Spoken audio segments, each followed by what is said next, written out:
Hey guys, Miata Man here. Today we're talking about the side strikers for your Mazda hardtop. This is for 1990 all the way up to 05. The specific car we're working on here is a first generation 1990. These will work on all of them all the way from 90 to 05. The side panels are slightly different, but overall it's the same process. So I'm going to show you quickly here. We have a left-hand DT, so LHDT, that's the left side striker plate for the detachable top. That's what DT stands for. And that is what I'm going to explain and show you how to install right now. So I'm going to lay that down over there, and I'm going to show you one of the side panels from a car that didn't have the factory hardtop installed from day one. So it's not punched out here. If it was a factory hardtop car, it would have had the oval stamped. Now, on the back side of here, though, you can see where it goes. It's not easy to see because it's quite faint, but it is there. So it's right here. There's a really small outline. Now, you'll see that little spot there and there, those little rectangles. That's where Mazda put a little bit of foam just so it didn't vibrate and stuff when the striker plate was attached. So what you want to do is you want to cut around that outline all the way around. You don't want to go past it, so you don't want to be on this side of the line at all, and you don't want to be too far on this side of the line or you won't have enough adjustment room for the striker plate. The easy way to do this, folks, is to get yourself a 1 3/8 inch hole saw attachment. And if you use this, what you can do is find this one. I've done with it and it's turned out really well. You find the bottom of that oval outline that they've put on here and you cut a hole at the bottom of it, and then you go to the top of the oval and you cut a hole right on the top as well.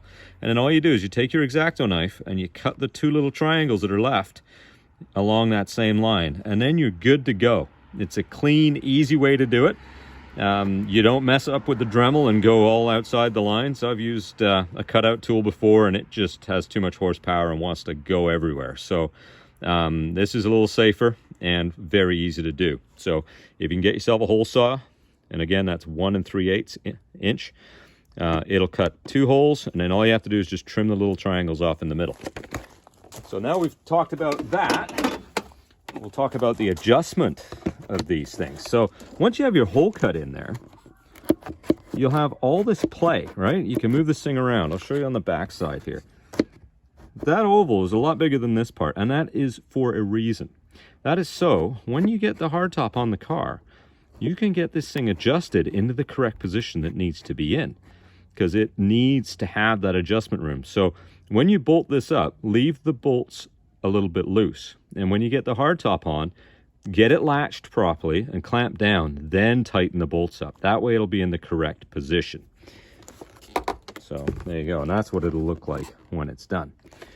Now the bolts that hold these on, that are usually used, are these Torx bolts like this. Okay?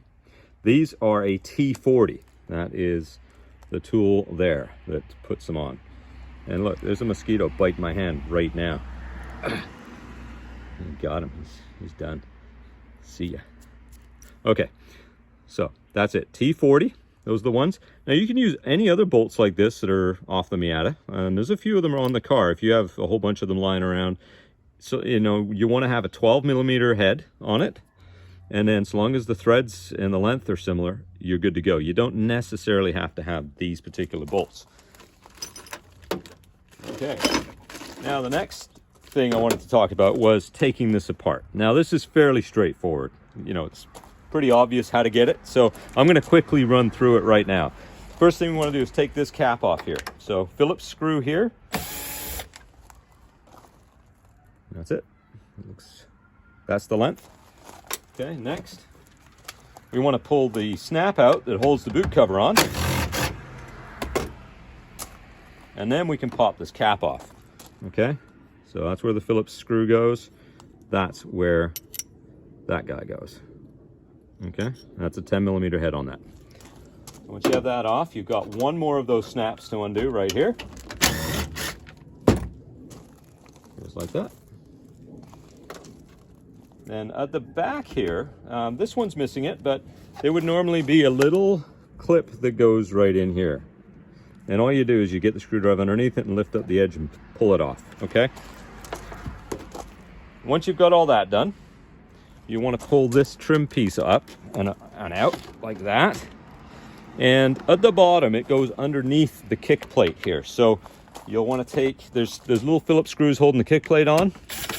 So you'll want to undo the first two of those. Then you can lift that kick plate up a bit and you can pull this guy right out and get it out of the way. So next thing you have to undo is a little trim ring right here around the seat belt. So that's just clipped in. If you're careful, you can just work it loose like that.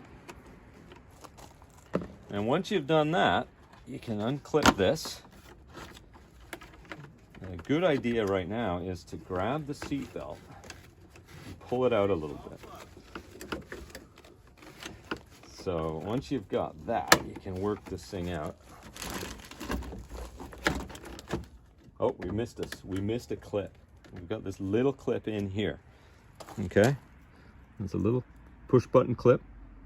It's actually the same as the ones that are inside the trunk that hold that little trunk carpet to the back of the trunk. So that has to come out.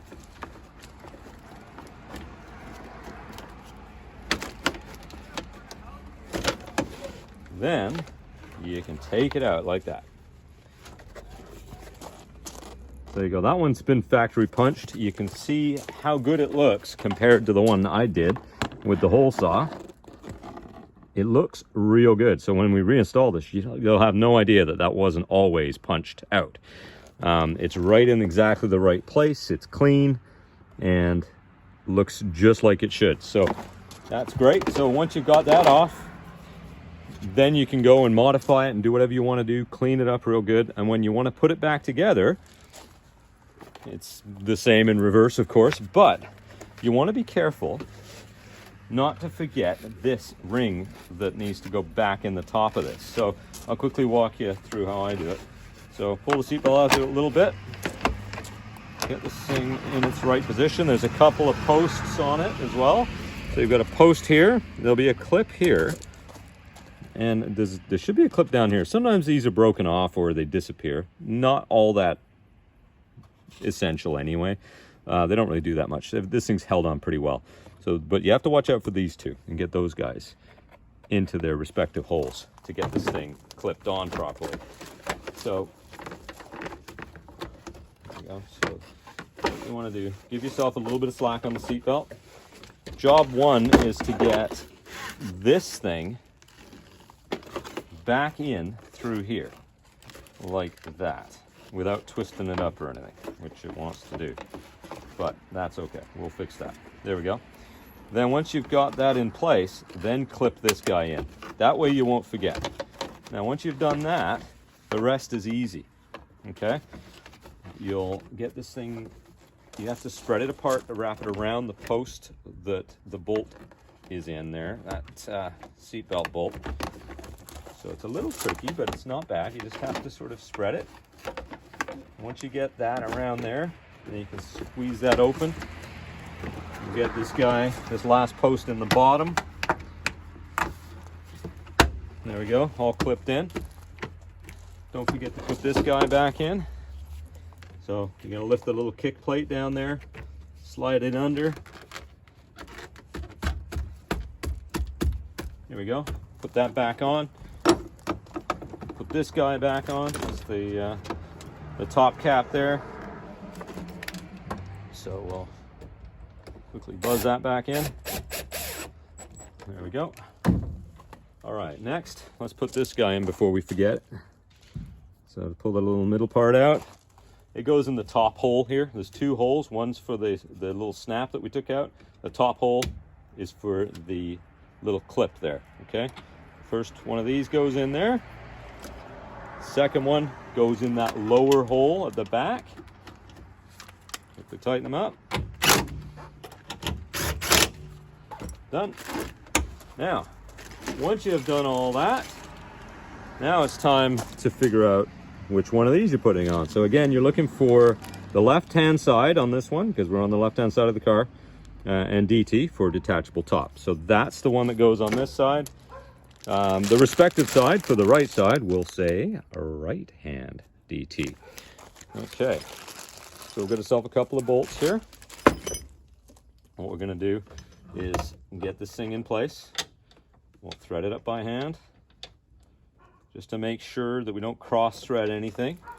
Now, there's not a lot to hold on to on these, but it shouldn't take too much to get them to thread up. It can be a bit tricky, though. There you go. First top one's going in beautifully.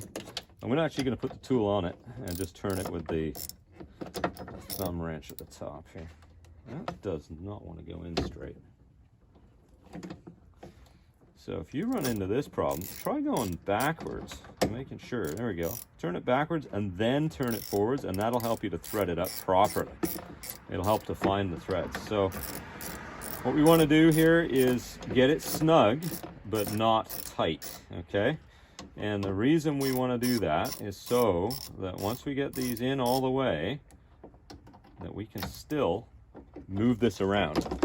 See, we have all that movement side to side. So when we put the hard top on and we go to clamp it down, this will move where it needs to in order for it to make proper contact and to line up properly.